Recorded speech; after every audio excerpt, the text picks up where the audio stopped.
Sa simula ng lahat, bago pa man umusbong ang kabihasnan, bago pa man sumibol ang mga lungsod at bukirin, may isang tao na lumakad sa mundo ng nag-iisa. Siya ang unang nilalang na may ganap na kamalayan sa sarili. Ang una sa sangkatauhan na nakaramdam ng init ng araw, ng lamig ng hangin at ng bigat ng kamatayan. Hindi niya alam ang pangalan niya at wala ring ibang makapagbibigay ng pangalan sa kanya. Siya ay simpleng nilalang na buhay sa gitna ng walang hangganang kagubatan at matatayog na kabundukan, kasama lamang ang mga hayop at ang mga huni ng kalikasan bilang kanyang mga saksi. Ang kanyang buhay ay payak, ngunit puno ng pagkamangha. Bawat hakbang ay pagtuklas, bawat gabi ay palaisipan. Natutunan niyang kumuha ng pagkain, magtayo ng silungan, at umangkop sa galaw ng mundo. Ngunit kahit gaano siya kasipag at katalino, may isang bagay na hindi niya maiwasan. Ang pag-ikot ng panahon at ang hangarin ng kanyang katawan na magpahinga magpakailanman. Sa isang hapon, habang ang araw ay pababa na sa kanluran at ang mga anino ng bundok ay humahaba, naramdaman niya ang kakaibang kahinaan. Ang kanyang dibdib ay bumigat at ang bawat hininga ay tila tumitigil bago pa man ganap na pumasok sa kanyang baga.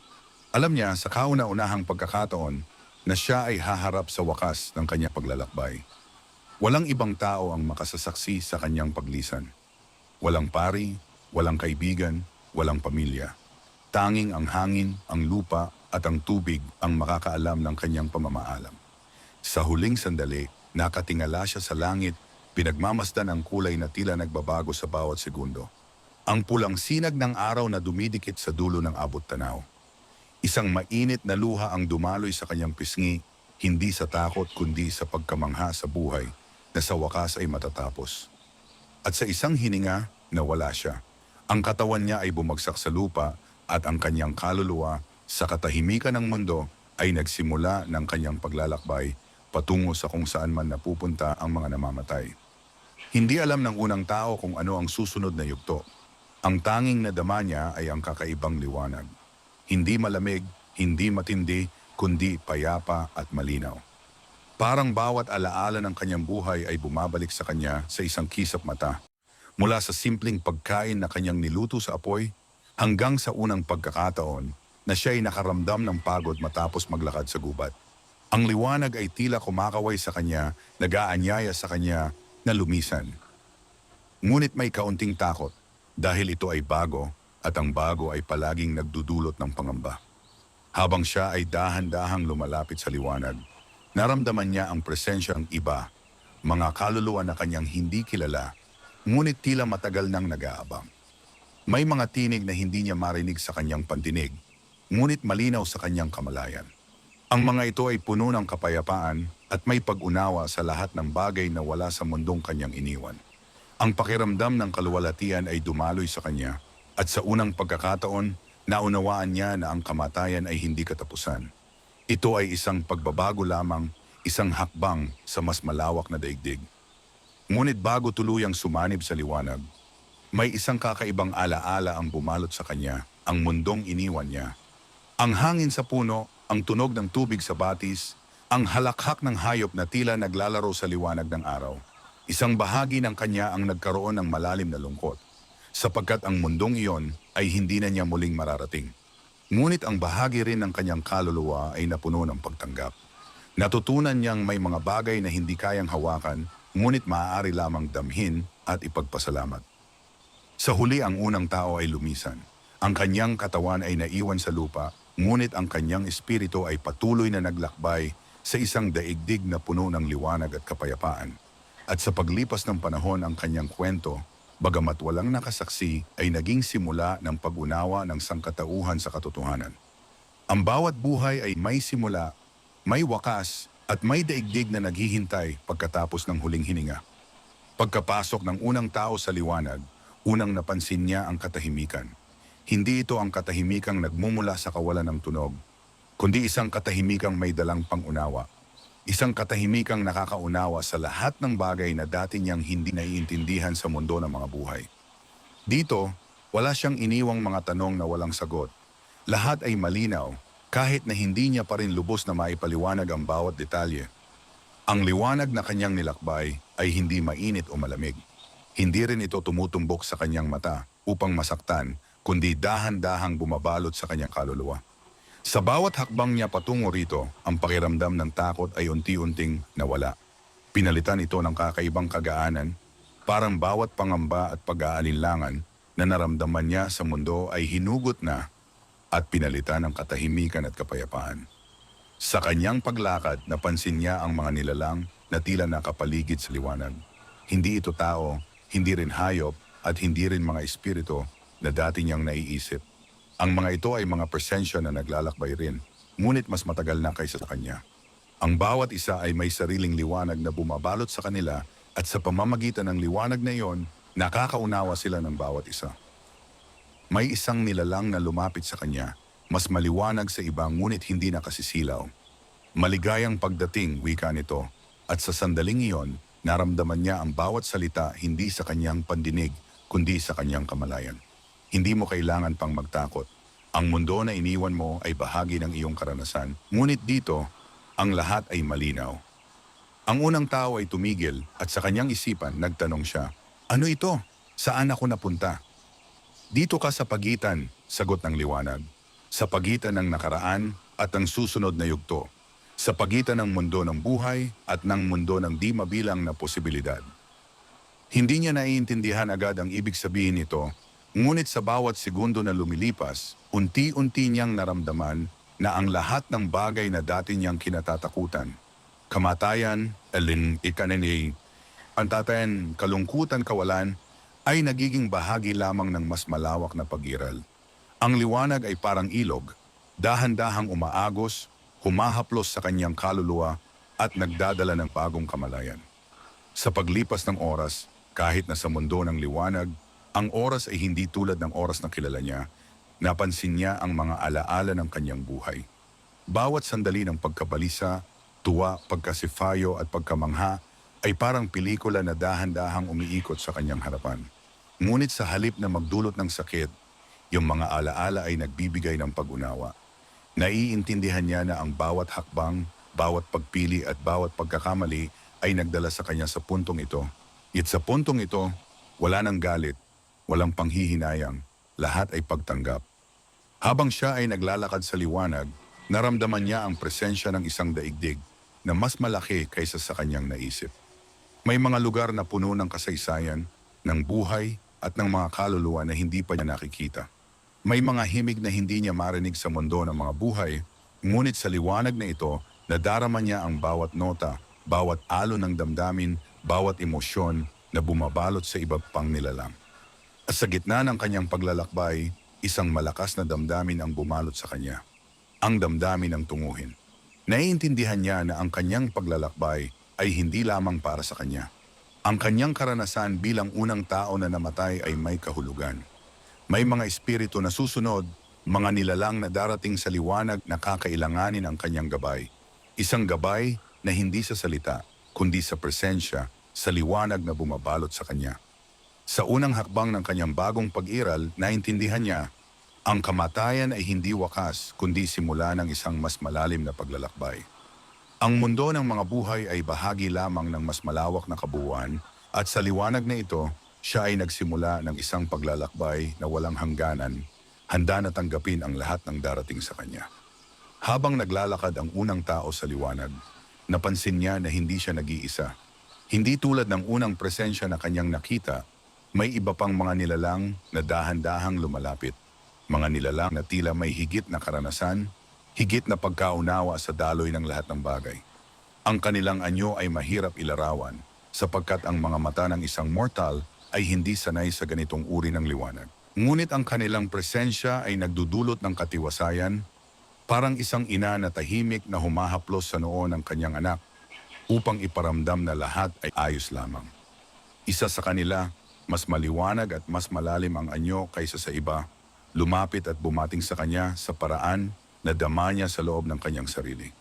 Hindi mo kailangan pang magmadali, wika ng nilalang. Sa liwanag na ito, ang oras ay hindi tulad ng sa mundo mo. Dito may panahon ka upang maunawaan ang lahat ng nangyari at ang lahat ng darating pa. Ang unang tao ay tahimik. Ang kanyang isipan ay puno ng katanungan. Maraming tanong tungkol sa kung ano ang kanyang iniwan, kung ano ang kanyang magiging papel at kung ano ang ibig sabihin ng liwanag na ito. Ngunit sa halip na takot, naramdaman niya ang kakaibang kapayapaan. May kaunting pagkalito, ngunit higit ang damdamin ng pagtanggap at pag-unawa. Bakit ako narito? Tanong niya, hindi sa lakas ng tinig kundi sa kanyang kamalayan. Ano ang kahulugan ng aking buhay at kamatayan? Ang nilalang ay ngumiti kung paano man ngiti sa liwanag ay mahirap ipaliwanag. Ang bawat buhay ay may kahulugan, sagot nito. Ang iyong paglalakbay sa mundo ay nagturo sa iyo ng mga bagay na hindi mo pa nauunawaan. At ngayon, sa liwanag na ito, ang iyong karanasan ay magsisilbing gabay sa mga darating. Maya-maya lumitaw ang iba pang mga nilalang at bawat isa ay nagdala ng kakaibang enerhiya. Isang enerhiya ng kaalaman at karanasan. Ang unang tao ay nakaramdam ng kakaibang koneksyon. Hindi ito pakiramdam ng panlabas na mundo, kundi pakiramdam ng loob na tila ang bawat nilalang ay bahagi ng isang mas malawak na kabuuan. Habang siya ay naglalakad, napansin niya na ang liwanag ay nagbabago. Minsan ay parang dahan-dahang dumadaloy sa paligid niya, para bang ilog na puno ng iba't ibang kulay at emosyon. Sa ibang sandali, ito ay naging parang hangin na humahaplos sa kanyang kaluluwa, nagdadala ng init at kagaanan. Naiintindihan niya na ang liwanag mismo ay may kamalayan at ang bawat paggalaw nito ay may layunin upang turuan, gabayan at ipakita ang katotohanan. Isa-isa sa mga tagapayo, ang pinakamatanda sa kanilang lahat, lumapit muli at nagbigay ng gabay. Hindi mo kailangang matakot sa nakaraan mo. Ang mundo na iniwan mo ay bahagi lamang ng kwento. Sa liwanag na ito, makikita mo ang kabuuan, lahat ng simula, lahat ng wakas, at lahat ng pagitan. Ang unang tao ay nagsimulang maunawaan. Ang kanyang pag-iral sa mundo ay hindi lamang isang simpleng hakbang sa kasaysayan. Ito ay isang yugto ng mas malawak na daigdig. Ang bawat karanasan niya, ang kasiyahan, ang pagod, ang sakit, ang pagkamangha ay nagkaroon ng kahulugan. Ang bawat hakbang niya sa mundo ay naghanda sa kanya para sa liwanag na ito, para sa pag-unawa sa mas malalim na katotohanan. Habang siya ay naglalakad, napansin niya ang isang lugar na tila sentro ng liwanag. Hindi ito sentro sa anyo o hugis, kundi sa damdamin na bumabalot dito. Ang pakiramdam ng katiwasayan, kaalaman at kapayapaan ay mas matindi rito kaysa sa anumang kanyang naramdaman. Ang mga tagapayo ay hindi nagmadali, ngunit tahimik na pinapakita ang daan, parang inuudyok siya na lumapit sa lugar na iyon sa sarili niyang ritmo. At sa bawat hakbang patungo sa sentro, unti-unti niyang naramdaman ang kakaibang damdamin. Ang damdamin ng pagtanggap sa sarili, ang damdamin ng pag-unawa sa nakaraan, at higit sa lahat, ang damdamin ng pag-asa sa darating na mga karanasan. Ang unang tao ay nakaramdam ng kagalakan na hindi niya maipaliwanag, sapagkat ito ay higit pa sa anumang nadama niya sa mundo ng mga buhay. Sa wakas, nakatayo siya sa sentro ng liwanag at sa gitna ng katahimikan at kapayapaan, naunawaan niya na ang kanyang paglalakbay ay nagsisimula lamang. Ang liwanag ay hindi wakas. Ito ay simula ng isang mas malawak na pag-unawa, isang paglalakbay sa pagitan ng nakaraan at hinaharap sa pagitan ng mundo ng mga buhay at ng walang katapusang posibilidad ng diwa. Sa sentro ng liwanag, unti-unting nakaramdam ang unang tao ng mas malalim na kamalayan sa daigdig na kanyang kinalalagyan. Ang paligid ay hindi tulad ng mundo na iniwan niya. Walang mga bundok, walang dagat, walang araw at gabi. Sa halip, ang lahat ay tila bumabalot sa kanya. Parang hangin na may hugis at kulay, parang ilog na umaagos ngunit hindi sumusunod sa batas ng pisika na kilala niya. Sa unang pagkakataon, naramdaman niya ang kabuuan ng pag-iral. Isang pakiramdam na higit pa sa lahat ng kanyang naramdaman sa buhay. Hindi nagtagal, lumitaw ang iba pang presensya, hindi tulad ng mga tagapayo, kundi mga nilalang na tila naglalaman ng maraming anyo sa loob ng kanilang sarili. Ang bawat isa ay nagtataglay ng kakaibang liwanag at kulay at sa kanilang paglapit, yung unang tao ay nakaramdam ng kakaibang damdamin, pagkamausisa at pagkamangha. Ang mga nilalang na ito ay hindi nakikipag-usap sa pamamagitan ng salita. Ang kanilang communication ay nagmumula sa damdamin at alaala. Sa isang sandali, naramdaman niya ang kagalakan, kalungkutan at kaguluhan ng bawat isa. Sa pamamagitan nito, naintindihan niya na sa liwanag, ang damdamin at alaala ay nagiging wika. Ang bawat karanasan ay maaaring ibahagi at bawat damdamin ay maaaring maunawaan ng walang salita o hangganan. Ang unang tao ay unti-unting natutong makipag-ugnayan. Sa bawat hakbang, nadarama niya ang koneksyon sa iba pang nilalang. Ang pakiramdam ay parang isang alon na dumadaloy sa kanyang kaluluwa. Isang alon na nagdadala ng impormasyon, damdamin at kaalaman. Naiintindihan niya na sa liwanag, ang bawat nilalang ay bahagi ng mas malawak na kabuuan at ang bawat karanasan ay nag-aambag sa pag-unawa ng buong daigdig. Sa kanyang pagtuklas, natagpuan niya ang mga lugar na hindi pa niya narating. May mga pook na puno ng kumikislap na enerhiya, parang mga tala sa langit, ngunit mas malaki, mas maliwanag at mas may galaw. May mga ilog ng liwanag na dumadaloy sa paligid, nagdadala ng kaalaman at ala-ala mula sa mga nilalang na dumarating bago siya. Sa bawat paglapit niya sa mga ilog, nadarama niya ang damdamin ng mga naunang kaluluwa, ang kanilang ligaya, pangamba, pag-ibig at pagkabigo. Lahat ay bumabalot sa kanya at nagiging bahagi ng kanyang sariling kamalayan. Sa kabila ng ganitong damdamin, hindi siya natakot. Sa halip, naramdaman niya ang pangunawa. Ang bawat pakiramdam, bawat alaala, bawat karanasan ay parang gabay, nagtuturo sa kanya kung paano tanggapin ang kabuuan ng pag-iral. Sa liwanag, naunawaan niya na walang mali o tama, walang simula o wakas sa paraang kilala niya. Lahat ay bahagi ng mas malawak na daloy. And ang kanyang kamalayan ay ngayon ay isang bahagi ng daloy na iyon. Minsan, habang nakatayo sa tabi ng isang ilog ng liwanag, naramdaman niya ang presensya ng isang kaluluwang mas bata kaysa sa kanya. Ito ay naglalaman ng kakaibang pagkamangha, na parang unang beses na naramdaman ang mundo. Sa pamamagitan ng damdamin na iparating ng kaluluwa, ang pagkalito at takot na naramdaman niya noong siya ay buhay pa. Ang unang tao sa kanyang bagong kamalayan ay naunawaan ng damdamin ng bata. Hindi siya nakipag-usap sa salita, ngunit ipinadala niya ang isang damdamin ng katiwasayan, pagpapaliwanag na ang lahat ng bagay ay bahagi lamang ng pag-iral at na ang liwanag ay hindi dapat katakutan. Ang bata ay tumigil at sa kanyang kamalayan naramdaman niya ang pag-unawa. Sa ganitong paraan, naintindihan ng unang tao na ang kanyang paglalakbay ay hindi lamang tungkol sa kanyang sarili. Siya ay nagiging gabay sa iba at sa pamamagitan ng kanyang presensya at pag-unawa, ang liwanag ay nagiging mas malinaw, mas payapa at mas buo. Sa gabay ng mga tagapayo at sa kanyang sariling pagtuklas, natutunan ng unang tao na ang liwanag ay hindi lamang isang lugar, kundi isang estado ng kamalayan. Ang bawat hakbang, bawat pagtingin sa paligid, bawat damdamin na kanyang nadarama ay nagtuturo sa kanya kung paano maging bahagi ng kabuuan at paano tanggapin ang misteryo ng pag-iral ng walang takot at walang panghihinayang. Sa paglipas ng panahon sa liwanag, unti-unting napagtanto ng unang tao ang kahalagahan ng nakaraan. Hindi tulad ng mundo ng mga buhay, kung saan ang alaala ay limitado at madalas nalilimutan, sa liwanag, ang bawat karanasan, maliit man o malaki, ay nananatiling buo, malinaw at may kahulugan. Ang bawat hakbang na kanyang ginawa sa mundo, bawat pagpili at bawat pagkakamali ay bumabalik sa kanya, hindi upang pahirapan, kundi upang ituro ang mga aral na dapat niyang maunawaan. Habang naglalakad siya sa isang puok ng liwanag na tila isang bukirin ng kumikislap na enerhiya, naalala niya ang mga unang sandali ng kanyang buhay sa mundo. Ang kanyang pagising sa umaga, ang pagtuklas ng apoy, ang unang pagkain, ang kanyang paglalakad sa gitna ng kagubatan. Ang bawat sandali ay naging buhay na larawan sa harap ng kanyang kamalayan. At sa bawat alaala,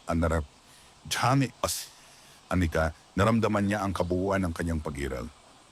Sa unang pagkakataon, nakaramdam siya ng malinaw na pag-unawa. Ang kanyang buhay ay hindi nagwakas sa kamatayan. Ang bawat karanasan, bawat damdamin, bawat kagalakan at kalungkutan ay may halaga. At ang liwanag ay nagsilbing lente upang makita niya ang kahalagahan ng bawat sandali. Ang nakaraan, na dati ay puno ng kalituhan at panghihinayang, ay naging gabay at pundasyon ng kanyang paglalakbay sa liwanag. Maya-maya lumitaw ang isang nilalang na tila kumakatawan sa kanyang pinagmulan. Isang presensya na puno ng alaala ng mundo. Hindi ito tao, hindi ito hayop, kundi isang anyo na kumakatawan sa bawat karanasan na iniwan niya sa mundo. Sa pamamagitan ng presensya nito, naiparating sa kanya ang kabuuan ng kanyang buhay. ang mga hakbang na matagumpay, ang mga pagkakamaling nagdulot ng hirap, at ang mga sandaling puno ng pagkamangha at kasiyahan. Ang unang tao ay nakaramdam ng pasasalamat. Naiintindihan niya na ang bawat karanasan, gaano man kasakit o kasaya, ay nagturo sa kanya ng isang bagay. Sa liwanag, natutunan niyang pahalagahan hindi lamang ang magagandang alaala kundi pati ang masalimuot at mahihirap na karanasan.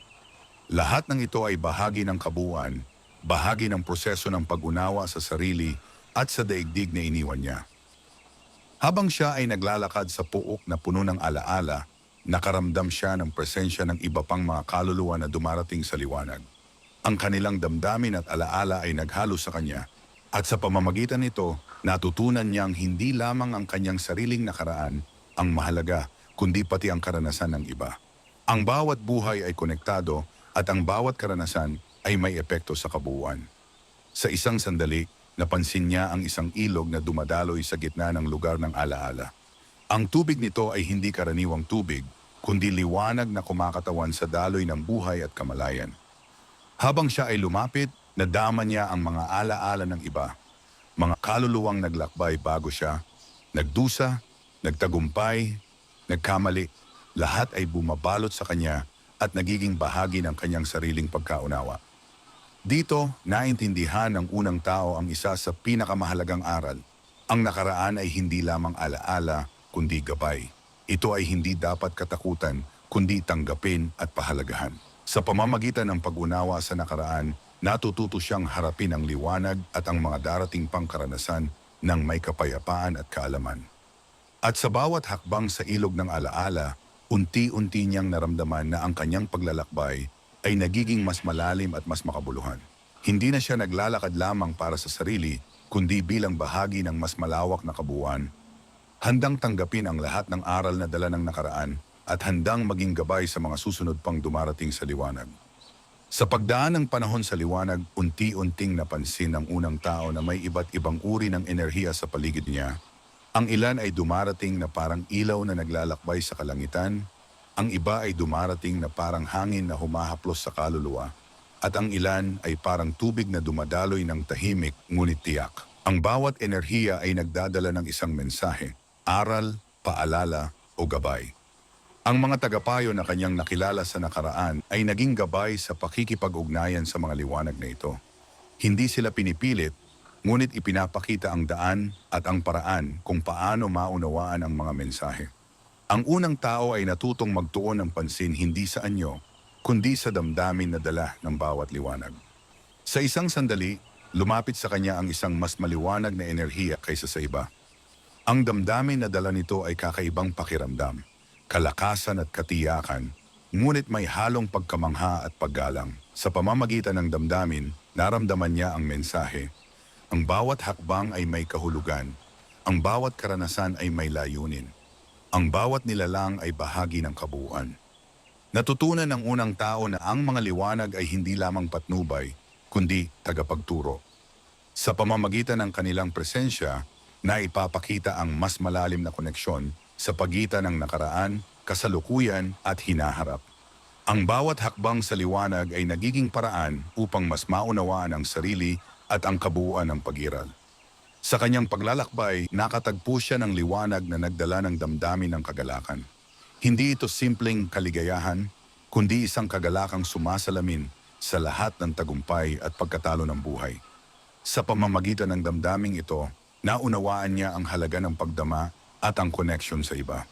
Ang bawat nilalang na kanyang nakakasalamuha sa liwanag ay may sariling liwanag at damdamin, at sa bawat pakikipag-ugnayan, ang kanyang pagkaunawa sa kabuuan ay lumalawak. Mayroon ding mga liwanag na nagdadala ng damdamin ng kalungkutan at pangungulila. Sa una, ito ay nagdulot ng pag-aalinlangan sa unang tao, ngunit sa tulong ng mga tagapayo natutunan niyang tanggapin ito. Naiintindihan niya na ang kalungkutan ay bahagi ng pag-iral, at sa pagtanggap nito, mas lalo niyang naiintindihan ang kahalagahan ng kagalakan, ng koneksyon at ng kapayapaan. Habang naglalakad siya sa liwanag, natutunan niyang ang bawat enerhiya ay may kakayahang magturo. Ang liwanag na dumarating sa kanya ay hindi lamang simpleng ilaw, kundi representasyon ng karanasan, aral at gabay na hinihintay ng bawat kaluluwa. Ang bawat hakbang niya ay nagiging mas malinaw at sa bawat pagdama ng damdamin, nagiging bahagi siya ng mas malawak na kabuuan. Sa kabila ng lahat, may isa pang bagay na natutunan ng unang tao. Ang liwanag ay hindi nagtatapos.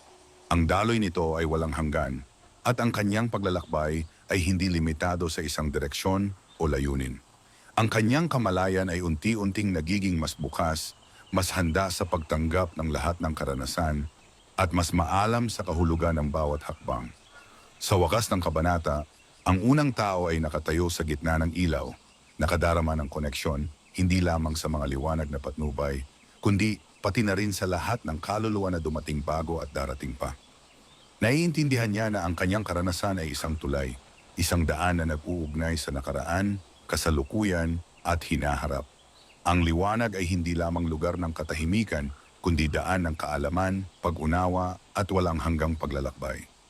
Habang lumalalim ang paglalakbay ng unang tao sa liwanag, napansin niya ang mas maraming presensya sa paligid, mga kaluluwa na dumarating mula sa iba't ibang mundo at panahon. Ang bawat isa ay may sariling kwento, sariling karanasan at sariling damdamin. Sa una, nakaramdam siya ng kakaibang kaba. Sa mundo ng mga buhay, ang pakikipag-ugnayan sa iba ay may kasamang takot, galit o pangamba. Ngunit sa liwanag, natutunan niyang makiramdam ng hindi hinuhusgahan. Ang bawat kaluluwa ay may natatanging liwanag at kulay at sa pamamagitan ng pakiramdam at damdamin na ipapahayag nila ang kanilang kwento. Ang unang tao ay natutong makinig sa mga damdaming ito, hindi sa mga salita kundi sa esensya ng kanilang pagkatao. Sa ganitong paraan, natutunan niyang ang komunikasyon ay hindi lamang sa salita, kundi sa pakikipag-ugnayan ng damdamin at karanasan. Isang kaluluwa ang lumapit sa kanya, mas bata kaysa sa iba at ang liwanag nito ay kumikislap ng parang bagong bukang liwayway. Ang damdamin na dala nito ay halo ng takot at pagkamangha. Sa pamamagitan ng damdamin, tapayan ng data na iparating sa unang tao ang kwento ng isang buhay na puno ng pag-asa at pangarap, ngunit nauwi sa pagkawala at panghihinayang. Sa halip na matakot o malungkot, ipinadala ng unang tao ang damdamin ng pag-unawa at katiwasayan. Hindi naglaon, ang bata ay nakaramdam ng kaluwagan. Sa sandaling iyon, naintindihan niya na ang pag-iral sa liwanag ay hindi lamang para sa sarili, kundi para rin sa pagtulong at gabay sa iba pang dumarating. Dumating rin ang iba pang kaluluwa, bawat isa may iba't ibang liwanag at damdamin. Ang ilan ay puno ng galit, ilan ay puno ng panghihinayang, at ilan ay puno ng kasiyahan. Sa pakikipag-ugnayan sa kanila, natutunan ng unang tao na ang liwanag ay hindi lamang lugar ng katahimikan, kundi isang espasyo ng pagtanggap, pag-unawa at pagtuturo. Napagtanto niya na ang kanyang karanasan bilang unang tao na namatay ay nagbigay sa kanya ng kakaibang kakayahan. Ang maramdaman at maunawaan ang damdamin ng iba kahit na wala pang salita o kilos. Sa ganitong paraan, siya ay naging tulay sa pagitan ng mga kaluluwang dumarating at ng mas malawak na kabuuan ng liwanag.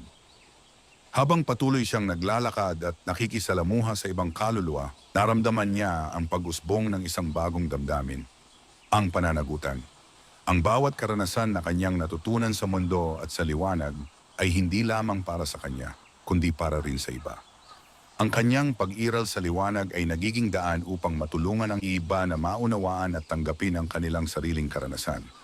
Sa gitna ng mga bagong kaluluwa, napansin niya ang isang ilog na dumadaloy ng mas maliwanag na enerhiya. Ang ilog na ito ay kumakatawan sa daloy ng kolektibong karanasan.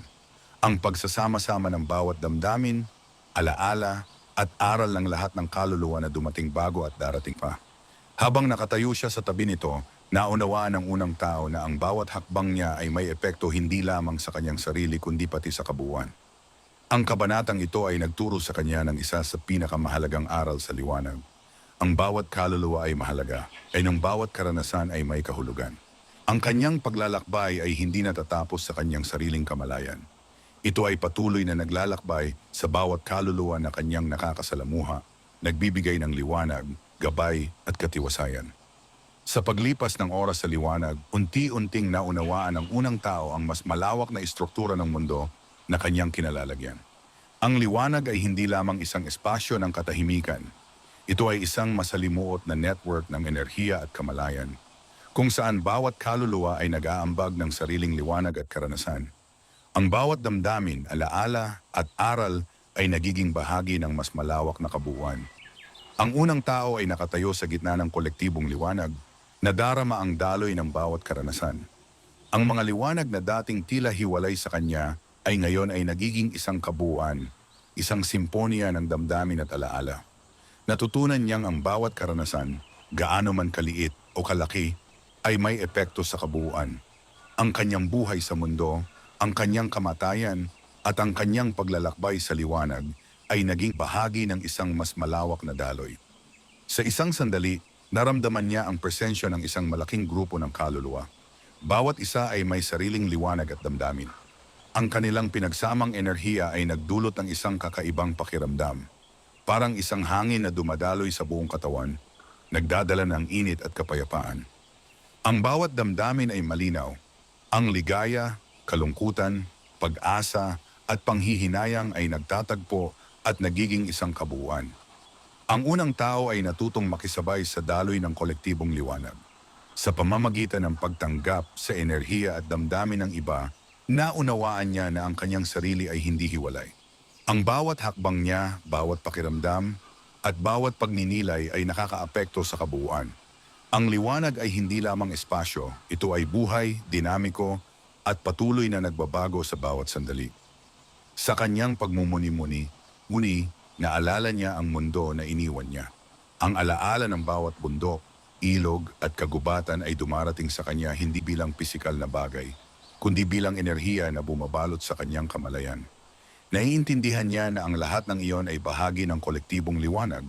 Ang bawat buhay na dinala sa mundo ay nagiiwan ng marka sa mas malawak na kabuuan. Lumapit sa kanya ang isa sa mga tagapayo, dala ang enerhiya ng katahimikan at kaalaman. Ngayon unti-unti mong nakikita ang kabuuan, wika nito. Ang liwanag ay hindi lamang para sa iyo, ito ay para sa lahat. Ang bawat kaluluwa na dumarating ay bahagi ng daloy, at ang daloy ay patuloy, walang simula o wakas. Ang unang tao ay nakaramdam ng malalim na pag-unawa. Naiintindihan niya na ang bawat hakbang, bawat damdamin, bawat alaala ay may epekto. Ang kanyang sariling karanasan ay naging gabay at suporta sa iba pang mga kaluluwa. Sa bawat paglakad, sa bawat damdamin na kanyang nadarama, nagiging bahagi siya ng mas malawak na daloy, isang daloy na nag-uugnay sa lahat ng pag-iral, lahat ng karanasan at lahat ng liwanag.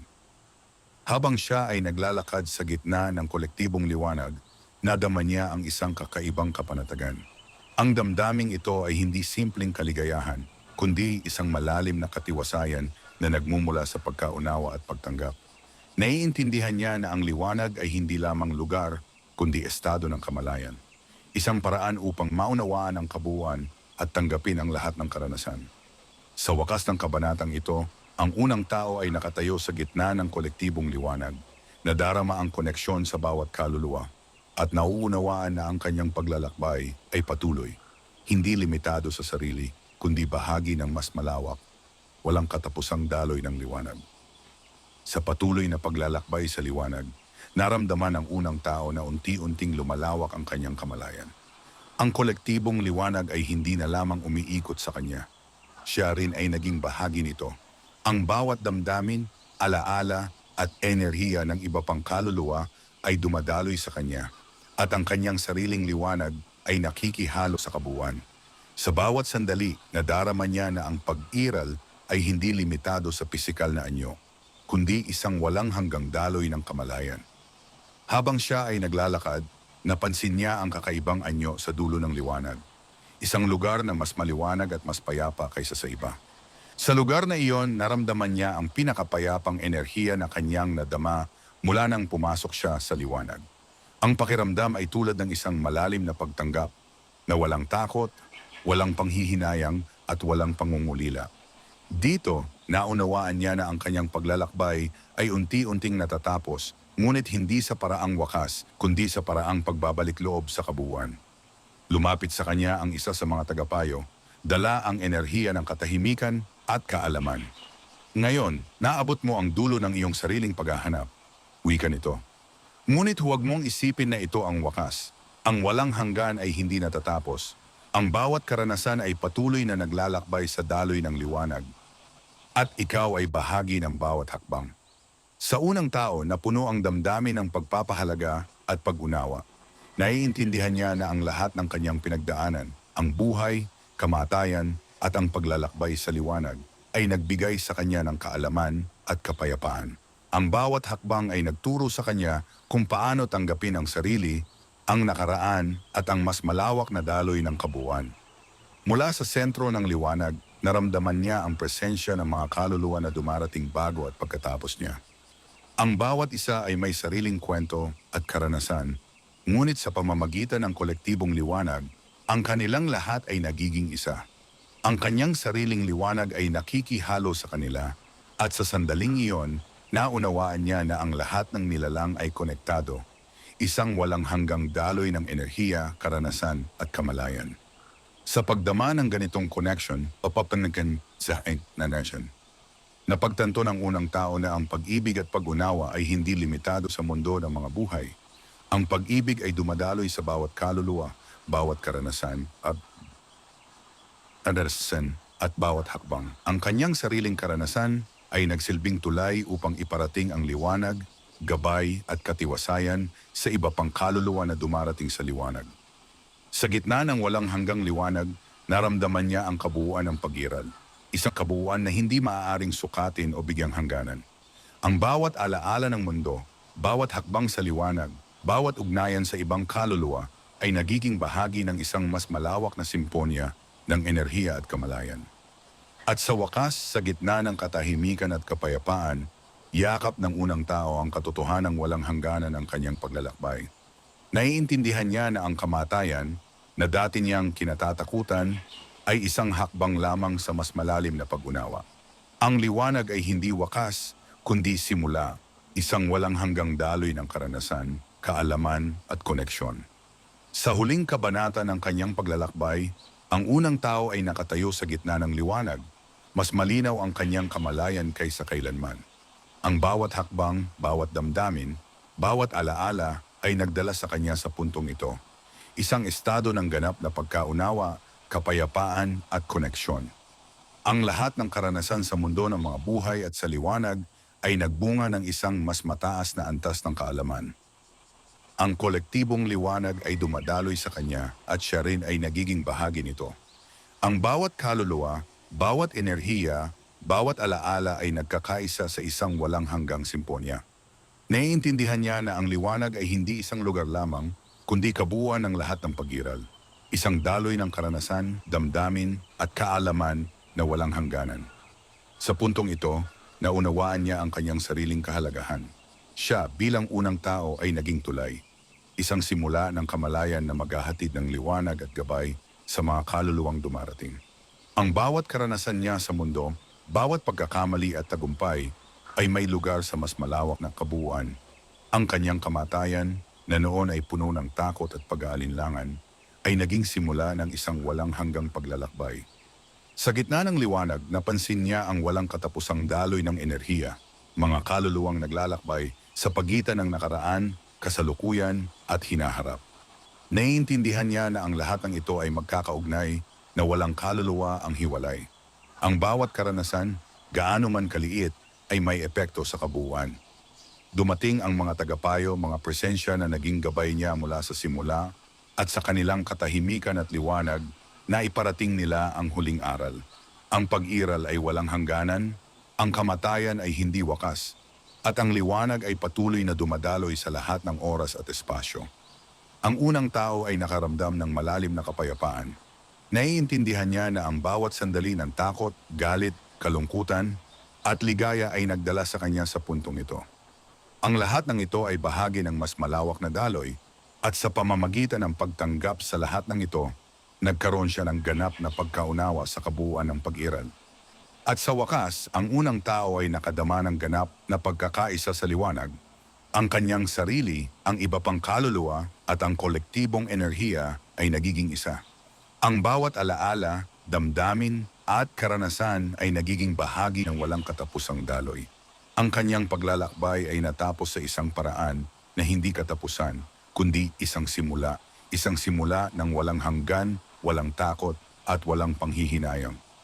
Ang unang tao sa huling sandali ng kabanatang ito ay hindi na limitado sa katawang iniwan sa mundo.